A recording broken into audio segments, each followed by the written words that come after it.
Hello and welcome. Thank you so much for checking out my channel. I really do appreciate it. Lately, I've been getting a lot of comments about what's the most important piece of gear I take out in the field with me on my photographic travels. And is it my Rolex Explorer 2? On this episode, I'm gonna go over all the gear I take out with me in the field while I'm out on these photographic expeditions. My name is Cheyne and I make my living as a fine art nature photographer and explorer. I've come to truly depend on my tool watches when I'm out in the field. Whether it be timing my hikes or timing my camera exposures, tool watches are an intricate tool in my photography process. And these episodes on this channel are based on my amateur watch collecting journey as I search for that ultimate tool watch. Now, these most recent comments came at the perfect time because I'm getting ready to go chase fall color. It's now coming into October here. So the West Coast of the United States is starting to see its fall color. So this has been perfect timing. This is my hard Pelican case. This is where I keep my gear when I travel, whether it be on a plane, in the truck, wherever it might be, just to keep it a little bit safer. But once I'm out, obviously hiking and everything, it'll go into my backpack, which I'll show you here in a second. But just to get the camera gear out of the way, really probably the most important piece of equipment in my camera bag is my camera. And the Rolex is pretty close behind that, actually. So right now I'm shooting, and real quick too, before I get into it, this video is also inspired by, I'm looking to upgrade my camera gear. This camera gear, this is the Alpha A series camera with the phase 1 digital back. Absolutely love this camera. Great camera, quality is second to none. This thing's incredible with its rotoscope lenses. It's tack sharp. The thing is though, it's getting a little bit older and I'm about to go on some pretty, let's use the word, gnarly travels here.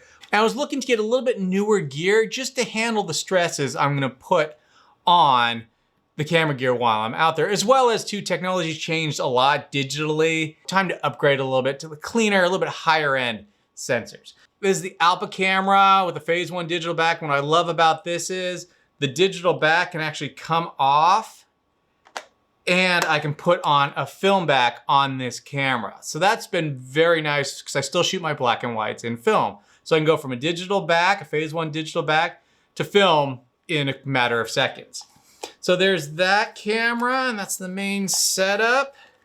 Rotoscope lenses that just hook right into the front of the Alpha camera. You can see here's my 70mm lens, as well as my 90. And that covers everything I truly need, pretty much what I need. I shouldn't say truly need. What I need as a photographer. And since I'm stitching my images together, which we'll get to a little bit more in a second, you can see here too, these lenses, this is a technical camera. So nothing on this camera is automatic. That's where I need my Rolex watches. Not only because they're tough and so reliable and so accurate, I need to time my exposures with this watch. So that means even if it's 10 seconds, which that's about the average time of my exposures, is about a 10-second exposure, I need to time that on my watch. And it's not so much the accuracy over the 10 seconds. Almost any watches could do that. It's maintaining that accuracy, which these Rolexes have over years of just abuse. Everything is done manually. Even my shutter. I have to click my own shutter, which you can see here, and if you can hear it, that's how nothing on this is automatic. And once again, this just gives me the best quality you can possibly get. Since I'm blowing up my images so massively big, this is the best possible quality I can get my hands on at this time. Maybe the upgrade will be a little bit better. Hopefully, we'll have to see when I start testing those cameras. Just as a backup, just to be extra safe, I have a Nikon D810. This is just a DSLR camera. I have lenses here. This is actually my zoom lens. It's a 70-24. The quality is nearly as good as the phase 1 Alpha system, but it is a great backup and great for wildlife photography and just quick on the go action photography, so to speak.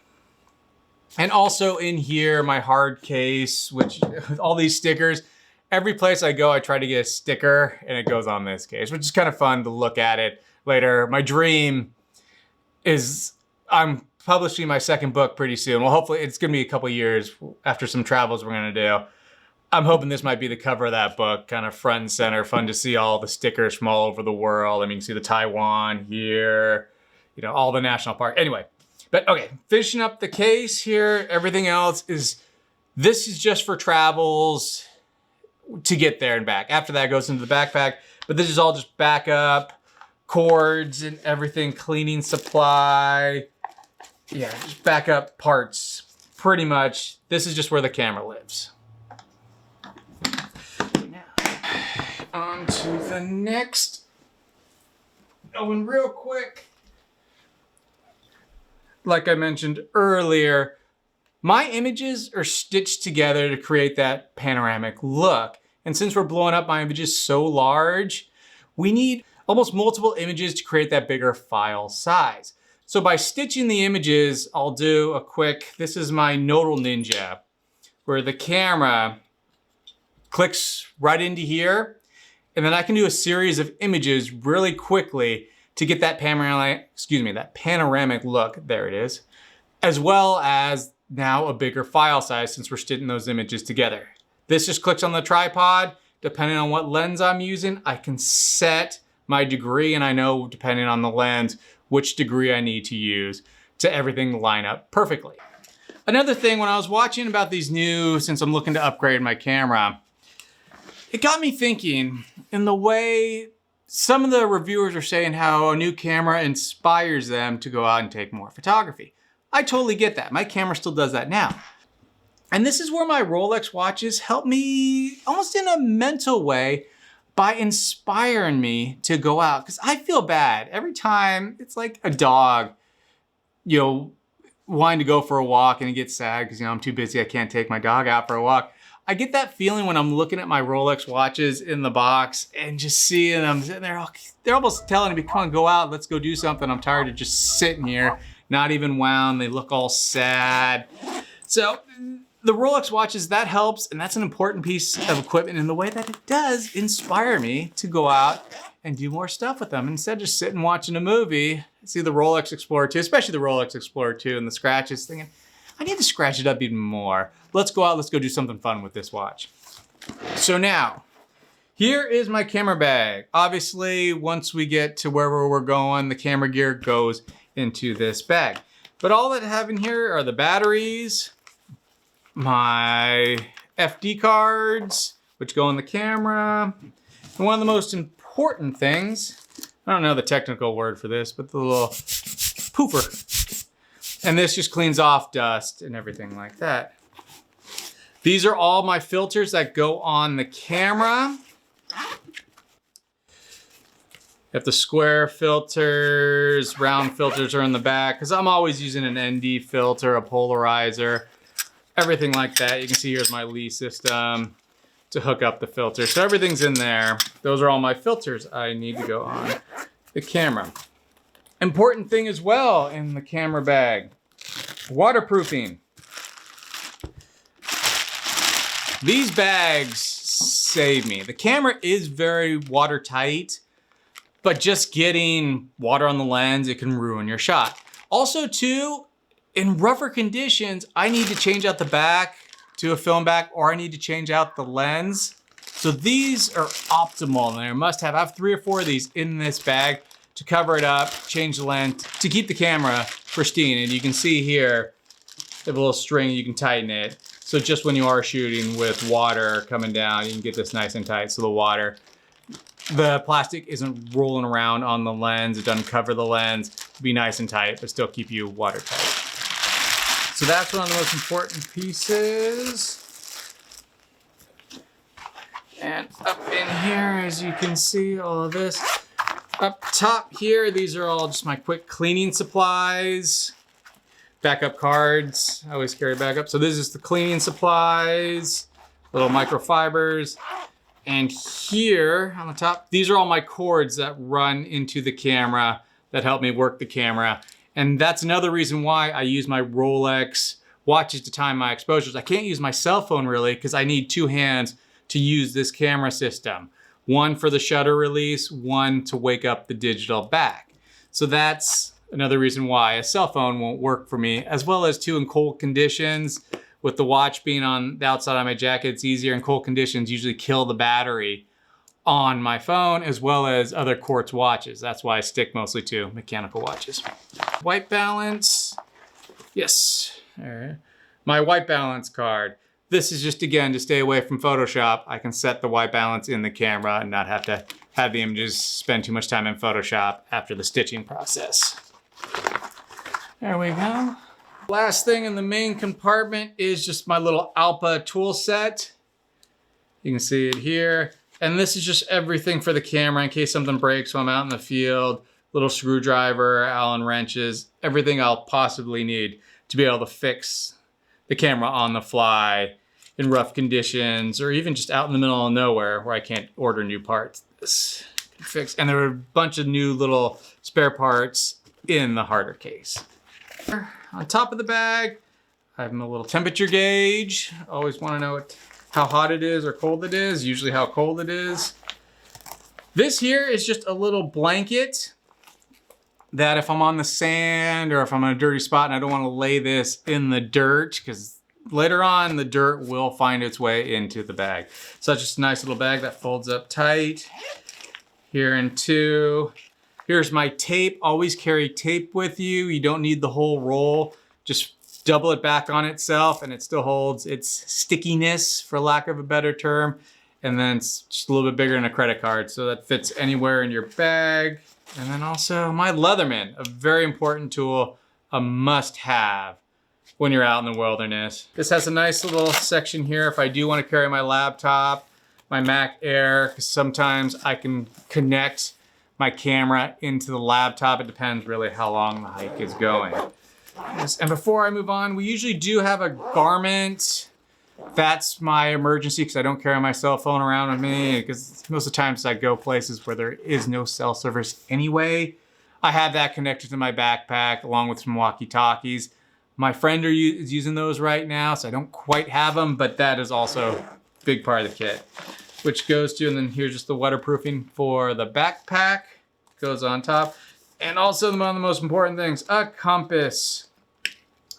Wherever you go, even with that GPS I mentioned, that has batteries die, and sometimes I'm gone for 3 or 4 weeks. We'll have little solar charging spots, but really the most important thing is to have really durable map that's laminated or something along those lines with a compass to know where you are, because that's GPS could die. There's many different things that can happen with batteries. Learn how to use a compass, learn how to read a map, and you'll be fine. But here's something fun that I'm sure no one was expecting: a passport holder. Not for my passport, which my passport is usually in my bag. You never know when you're gonna have to leave the country. But what this says is for my batteries, actually, because these are meant to hide your passport when you're traveling. So it's meant to be under your shirt up against your skin. On really cold mornings, I'll put my camera batteries in here, put it up so it's under my shirt against my skin to keep the batteries warm enough that I can just switch them out to keep the camera working throughout the sub-zero temperature morning. Now this video is covering the photography side of my gear. Obviously, if we're going out and we're staying 2-3 weeks out in the wilderness, there's a ton more gear. First aid kit, I don't always take this with me, especially if I know where I am and I'm not that far from anything and I do have cell service, I won't take this. But if we're going for maybe 6-7 hour hike, this is nice because this has everything you can possibly need, poncho, band-aids, matches, knives, all that kind of stuff. And it weighs 2 pounds. And it just sticks right to the side of this backpack. So it's a nice little thing. I'm not gonna go into detail about what's in it. It's just a first aid kit. So those are the simple little things that I never leave without. Those are always with me wherever I go. And that leads me back to, is the Rolex the most important piece of kit out of all this gear? And besides the camera, I'm actually gonna say yes. This times my exposures, which I absolutely need. I can do the 1/1000 or 1 Mississippi, 2 Mississippi. It's not that accurate. And with the stitching of the images together, if they're a second or two off with me counting, that just adds so much more workflow to what I need to do, so much more work that needs to be done. Photography, if the light's changing and I'm counting and not getting the correct exposure, the color tones change too. And that's very, very difficult to match to other images in a series. So sometimes it's almost even near impossible. A good Photoshopper could do it, but like I've mentioned before, I'm really bad at Photoshop. So that just it could add days to my workflow. And that is where this becomes so important. To time my hikes as well, it's so important to know, oh, it took me 2-3 hours to get there, so it's gonna take me 2-3 hours to get back. Nighttime, we usually do have a headlamp. I don't have that on me at the moment, and I only obviously take that with me if it's gonna be a late night. But the Rolex, and just be able to depend on it, beat the heck out of it, knock it up against rocks, and know I can look at it and know the time. The battery's not gonna die in it, it's not to quartz, it's a very strong movement. So yes, besides my camera gear, the camera itself, maybe a tripod, next is my Rolex Explorer or any of my Rolex sports tool watches. Intricate tool in my photography, and I couldn't do it without them. I've tried with other brands. If you guys have watched this channel before, I've done a lot of other brands' watches that have failed on me. The Rolexes haven't failed on me. So it's an intricate tool in my photography process. Thank you so much for watching. I really do appreciate it. I know this is a little bit of a change from what I normally do, but we're gonna move a lot more. We're gonna have some more watches coming too, so don't worry about that.